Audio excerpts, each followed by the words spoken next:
Another mass shooting, and another opportunity for everyone to exploit the tragedy by blaming their political enemies. Gun control now! This is the NRA's fault! Vote Democrat in November! But the shooter was a left-winger who hated Trump supporters! Vote Republican! Is any of that going to explain why mass shootings happen? No. Listen to how announcers described 24-year-old gunman David Katz. You are not going to see much emotion from our guy Brett. This dude is a man David Katz keeps to himself. He's a man of business. He's not here for the experience and to go out, this, that, and the third. He's not here to make friends.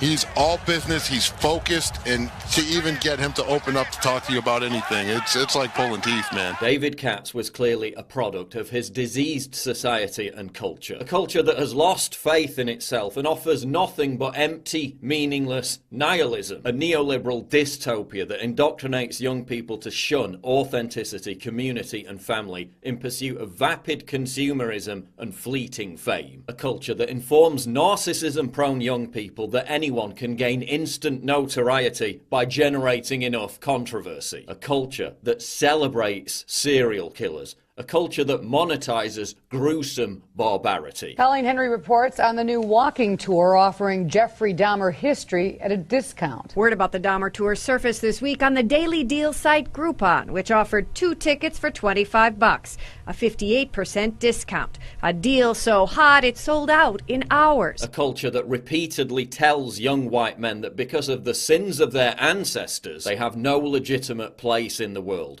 No right to an identity, that they have no right to a sense of belonging, and that their only destiny is to become increasingly atomized. A society that has normalized and accelerated the evisceration of the family unit, creating a generation of aimless, disconnected, angry young men from broken homes like David Katz. Atomized, disparate, lonely losers whose only way of redressing their own pain of isolation is to inflict physical pain on others. As Thomas McGrath writes, where once a family or community group may have picked them up or supported them, they fall deeper into their failure, placing it entirely on their shoulders. And that in itself makes it easy to sacrifice everything when you have nothing to lose. Look at the locations where mass shootings happen. They're all places where the public has organized itself into a community. Workplaces, schools, churches. In this case, a video game competition where the participants all shared the same interest. The shooter takes revenge for being rejected by the community, for being atomized. And as these communities become weaker and more sparse, with civic participation in rapid decline, the smaller they become, and the more atomized, isolated individuals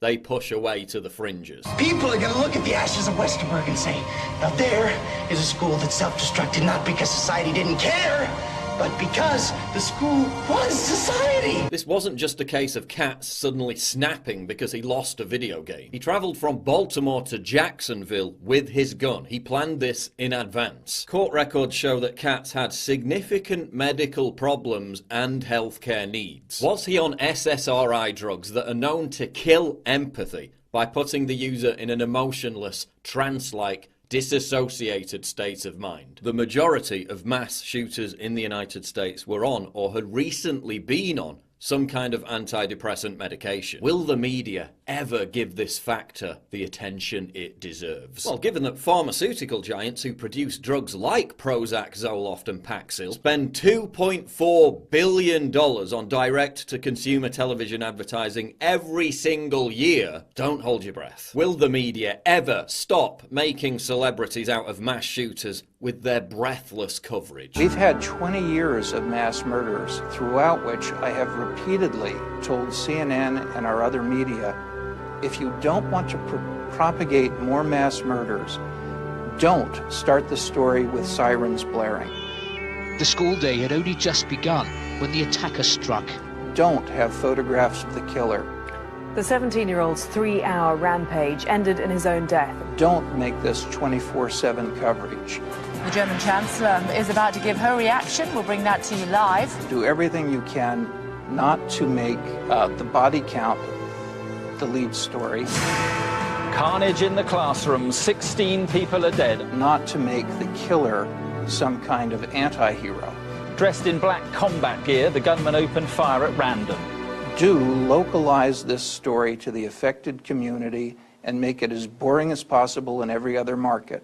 Because every time we have intense saturation coverage of a mass murder, we expect to see one or two more within a week. But instead of giving mass shooters the posthumous celebrity they crave, maybe we should just tag them with embarrassing nicknames. Maybe that will dismantle some of the dark, romanticized mystique that the media whips up around these killers. Why are we fascinated by these psychotic losers? Because whenever mass shootings occur, it provides a kind of thermometer reading for how sick our society has become. As philosopher Guy Debord said, in societies where modern conditions of production prevail, all of life presents itself as an immense accumulation of spectacles. Everything that was directly lived has moved away into a representation. Mass violence provides a depraved societal need for the consumer spectacle, just as lynchings in America and public hangings in Europe did in the past. So long as our culture continues to offer nothing whatsoever of substance, authenticity, or meaning to young men, they'll continue to appropriate meaning via any means possible. So long as young men are taught to be ashamed of their identity, they'll continue to seek out violently transgressive ways to establish their identity. So long as family, community, and civic society continue to wither and collapse, young men will continue to fall through the safety net that would otherwise have offered protection. Young men like David Katz will continue to become more and more atomized.